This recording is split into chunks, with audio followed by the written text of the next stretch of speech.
बिस्मिल्लाहिर्रहमानिर्रहीम। अस्सलाम वालेकुम फ्रेंड्स, मैं हूं वसीम मकरी और आप दे रहे हैं लाइफस्टाइल इन डेजर्ट। उम्मीद करता हूं आप सब लोग खैरियत से होंगे। अल्लाह के फजल व करम के साथ मैं भी ठीक ठाक हूं। जैसा कि आपको पता है 3-4 दिन पहले मैं यहाँ पे कैंप में पहुंच चुका हूं और ऐसा ऐसा यहाँ पे जो काम है वो भी निकल रहे हैं। मैंने आप दोस्तों को बताया था कि मैं 3 महीने पाकिस्तान रुका हूँ। 3 महीने के बाद मैं वापस आया हूँ अपने कैंप में। मेरी जगह पे यहाँ पे दूसरा एक मैकेनिक था। जब मैं आया हूँ तो वो मुझे हैंड ओवर दे के यहाँ से चला गया। जैसे मैंने आप दोस्तों को बताया कि मैं ऑयल फील्ड के अंदर काम करता हूँ। हमारा जो कैंप है ओमान में रेगिस्तानों के अंदर होता है। जहाँ काम होता है वहाँ पे हम लोग कैंप को मूव करके ले जाते हैं। मैंने पिछली वीडियो में भी बताया था कि हम लोग रेगिस्तानों में जिस तरह कैंप के अंदर काम करते हैं, काफी तरह के हमारे यहाँ काम होते हैं, तो वो सारा काम मुझे हैंडल करना पड़ता है। जो मेरे दोस्त मैकेनिकल के रिलेटेड काम करते हैं और कुछ सीखना चाहते हैं, तो इंशाल्लाह मैं उनको सिखाने के लिए तैयार हूँ। इस चैनल के ऊपर मैं अक्सर वीडियो बनाता रहता हूँ और बहुत सारी चीजें सिखाता रहता हूँ। अगर मेरे भाई या मेरे दोस्त कुछ सीखना चाहते हैं तो उनको सबसे पहले मेरी इस वीडियो को लाइक करना होगा और दूसरे नंबर पे मेरे इस चैनल को सब्सक्राइब करना होगा।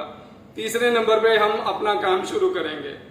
से मूविंग करके इधर आएगा ना, बाद में सब कुछ लूज हो जाएगा। अंदर में लूज देखो, इसके लिए तुमको बताया देगा सही कर। ठीक है, ये हमारे किचन के बेसन है, ये हैंड बेसन है और यहाँ पे बर्तन धोए जाते हैं और एक बेसन वो है, वहाँ पे भी मीट वगैरह धोया जाता है। हम लोग जब मूविंग करके आते हैं तो ये काफ़ी सारी चीज़ें जो है ना लूज हो जाती हैं। यहाँ पे ये भी थोड़ा सा लूज है, ये इतना लूज नहीं है, लेकिन ये ज़्यादा प्रॉब्लम ये है कि मैं आपको नीचे से दिखाता हूँ। ये देख सकते हो यहाँ पे इतनी सी स्पेस है, इसके अंदर टूल्स वगैरह नहीं जाते। अगर इसको टाइट करना हो तो इसके लिए स्पेशल टूल होता है, वो मैं साइड में आपको दिखा दूंगा तस्वीर के अंदर। जो इसका टूल होता है वो हमारे पास अवेलेबल नहीं है, तो मैं क्या करूँगा, मैं ये जो टैब है इसको ही चेंज कर दूंगा। जो हम लोग इजीली इसको टाइट कर सकते हैं वो वाला टैब मैं यहाँ पे इंस्टॉल करने वाला हूँ। ये वाला जो टैब है इसको हम लोग टाइट नहीं कर सकते। दूसरा मेरे पास जो टैब है वो यहाँ पे पड़ा हुआ है, ये मैं आपको निकाल के दिखा देता हूँ। ये नया वाला टैब मैं लेके आया हूँ और ये मेड इन जर्मनी है। ठीक है, अच्छे वाला टैब है और इस टैब को लगाने के लिए जो जो मुझे टूल चाहिए वो मैं सारे लेके आ गया हूँ। ये रैचेट वगैरह मेरे पास है, ये रॉड है, 10 नंबर 11 नंबर की चौकट है, एडजस्टेबल है, प्लायर है और स्क्रू ड्राइवर है। चलो दोस्तों, इसको जल्दी से मैं खोल देता हूँ और ये वाला टैब जल्दी से फिक्स कर देते हैं। टैब को खोलने के लिए सबसे पहले ये वाले नीचे वाले जो पाइप हैं, ठंडे पानी का और गर्म पानी का, ये दोनों हम लोग खोल देंगे ताकि हमारा जो टैब है इजी तरीके से निकल जाए।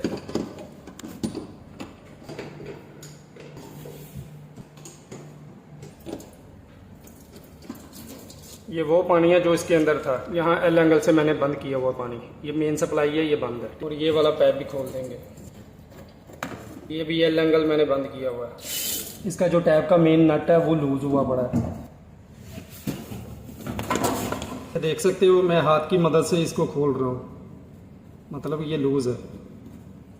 आपको मैंने बताया जब कैम मूव होता है तो सारा कैम जो है ना वाइब्रेशन होता है, तो उसकी वजह से काफ़ी चीज़ें लूज़ हो जाती हैं। इस नट को टाइट करने के लिए एक स्पेशल टूल होता है, वो मेरे पास नहीं है, तो हम लोग क्या करेंगे, इसको खोल ही देंगे, चेंज कर देंगे बस।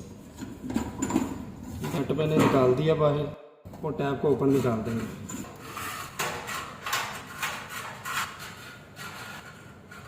ये टैब हमारा खुल गया, पाइप जो है ना नीचे निकाल देंगे। अगर आप अपने घरों में इसी तरह छोटे छोटे काम करना चाहते हैं तो मेरी वीडियो देखते रहा करें, लाइक किया करें और शेयर किया करें अपने दोस्तों के, ताकि वो भी इस तरह के छोटे छोटे जो काम है वो सीखते रहें। ये मेड इन जर्मनी का टैब है, ये देखने में भी काफ़ी खूबसूरत है, काफ़ी अच्छा बना हुआ है, काफ़ी ज़बरदस्त चीज़ है ये, और वेट में भी काफ़ी वजनी है ये। ठीक है जी, इसको लगाने के लिए इसके नीचे एक बोल्ट लगाना पड़ता है, ये वाला। ये जो साइड है बेसन की ऊपर वाली जगह पे आएगी, इसके नीचे ये वाली सील लगेगी। नीचे की जो फिटिंग है, एक ये रबड़ होगी और एक ये वाशर होगी और एक ये नट होगा। जो मैंने बोल्ट लगाया ना वहाँ पे ये वाला नट लगेगा। ठीक है, हमारे दोनों पाइप नीचे आ चुके हैं। पाइप लगाने से पहले अंदर वाला जो टैब है वो टाइट कर देंगे, ये वाली 3 चीज़ों के साथ। रबड़, वाशर और वो नट भी मैंने लगा दिया है, अब उसको टाइट करना बाकी है। पहले मैं हाथ की मदद के साथ जितना हो सकता है इसको टाइट करूंगा, उसके बाद मैं सॉकेट और रैचेट के साथ इसको टाइट कर दूंगा। दोस्तों ये देख सकते हो, हाथ की मदद से जितना पॉसिबल था मैंने उतना टाइट कर दिया। अब हम लोग सॉकेट और रैचेट के साथ इसको टाइट कर देंगे।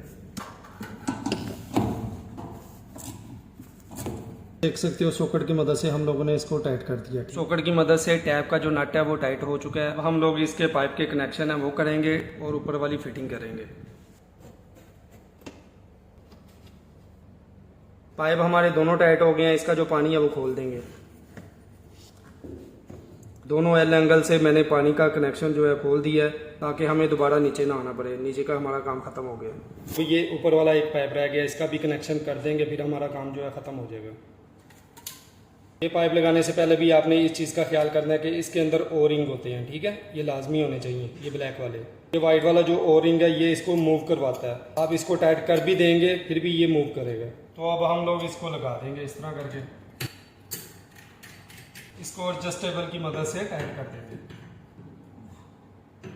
ये हमारा टैप जो है कंप्लीट हो चुका है। वो मैंने जो आपको ओ रिंग दिखाया था वाइट वाला, ये वाला नट हम लोगों ने टाइट कर दिया है, इसके बावजूद भी ये मूव हो रहा है, ठीक है जी।